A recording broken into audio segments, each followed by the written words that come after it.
அட இப்படியெல்லாம் ரசம் செய்ய முடியுமா? அடுப்பு பக்கத்தே போக தேவையில்லை, ஒரே நிமிஷத்தில் இன்ஸ்டன்ட் ரசம்.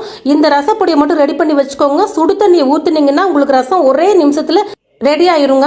நல்ல கமன்னு சாப்பிட்றதுக்கு செம்ம டேஸ்ட்டாக இருக்கும். இந்த ரசப்பொடியை மட்டும் கண்டிப்பாக ரெடி பண்ணி வச்சுக்கோங்க. ரொம்ப சூப்பரான ரசம் டக்குன்னு செஞ்சிடலாம்.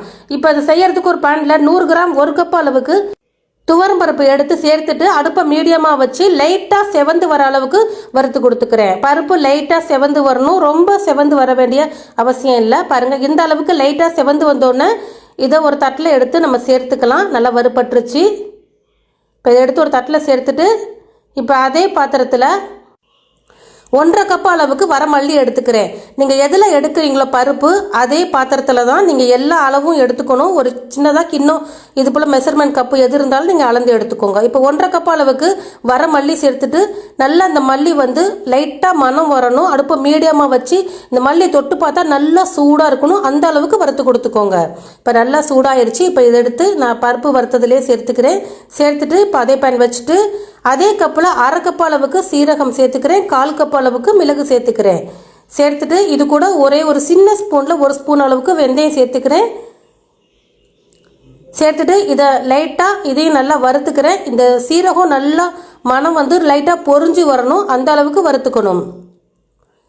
இப்போ சீரகமும் மிளகும் அந்த வெந்தயமும் நல்லா வறுபட்டுருச்சு. இப்போ இதையும் எடுத்துக்கிறேன். கறியை விடாமல் எல்லாத்தையும் வறுத்துக்கோங்க. அப்போ தான் ரசம் நல்லா டேஸ்ட்டாக வாசமாக இருக்கும். இப்போ ஒரு பெரிய லெமன் சைஸ் ஒரு 50 கிராம் அளவுக்கு புளி எடுத்துக்கிறேன். புளி எடுத்துட்டு இது போல் அதில் இருக்க நாறு ஓடு எது இருந்தாலும் எடுத்துருங்க. நார் ஓடு விதை எது இருந்தாலும் எடுத்துருங்க. எடுத்துட்டு நம்ம அந்த பாத்திரத்தில் சேர்த்துக்கலாம். அடுப்பை சிம்மில் வச்சுக்கோங்க. இந்த டைமில் இதில் இருக்கிற நார் ஒன்று விடாமல் ஃபுல்லாக எடுத்துருங்க. ஓடு இது போல் எது இருந்தாலும் அதில் இருக்க விதை எல்லாத்தையுமே எடுத்துடுங்க. நான் ஃபுல்லாக எல்லாம் எடுத்துகிட்டு சேர்த்துட்டேன். இப்போ இதில் வரமிளகா ஒரு 20 போல் சேர்த்துக்கிறேன். நான் சின்ன மிளகாவாக இருக்கிறதுனால 20 சேர்த்துருக்கேன். கொஞ்சம் பெரிய மிளகாவாக இருந்தால் 10 சேர்த்துக்கோங்க, சரியாக இருக்கும். இப்போ ஒரு கைப்பிடி அளவுக்கு கருவேப்பிலை இலைகள் சேர்த்துக்கிறேன். ரசப்பொடி நல்லா வாசமாக இருக்கும் இது போல் கருவேப்பிலை சேர்க்கும்போது. இப்போ இதை அடுப்பை மீடியமாக வச்சு நல்லா வறுத்துக்கோங்க. அந்த புளியில் இருக்க ஈரத்தன்மை போகணும், கருவேப்பிலையில் இருக்க ஈரத்தன்மை போய் கருவேப்பிலை நல்லா மொறுன்னு ஆகணும். பாருங்கள், இது போல் எடுத்து பார்த்தா நல்லா மொறுன்னு இருக்கணும். இது நல்லா வறுபட்டுருச்சு. இப்போ இதையும் எடுத்து வச்சுட்டு 3 கட்டி பூண்டு எடுத்துக்கிறேங்க. இப்போ நல்லா பெரிய கட்டி பூண்டாக எடுத்துக்கோங்க. பூண்டு நான் மிக்சி ஜாரில் தோலோட சேர்த்துட்டு லைட்டாக கொரப்பாக அரைச்சிக்கிட்டேன். தண்ணி எதுவும் சேர்க்கக்கூடாது. லைட்டாக இது போல் கொரப்பாக அரைச்சி எடுத்துகிட்டு இப்போ நான் அதே பேனில் சேர்த்துட்டு அடுப்பை மீடியமாக வச்சு வறுத்துக்கிறேன். இந்த பூண்டு வறுக்கும் போது இந்த பாத்திரத்தில் ஒட்டி பிடிக்குங்க. பரவாயில்ல, ஒன்றும் பிரச்சனை இல்லை. நல்லா வறுத்து கொடுத்துட்டே இருங்க.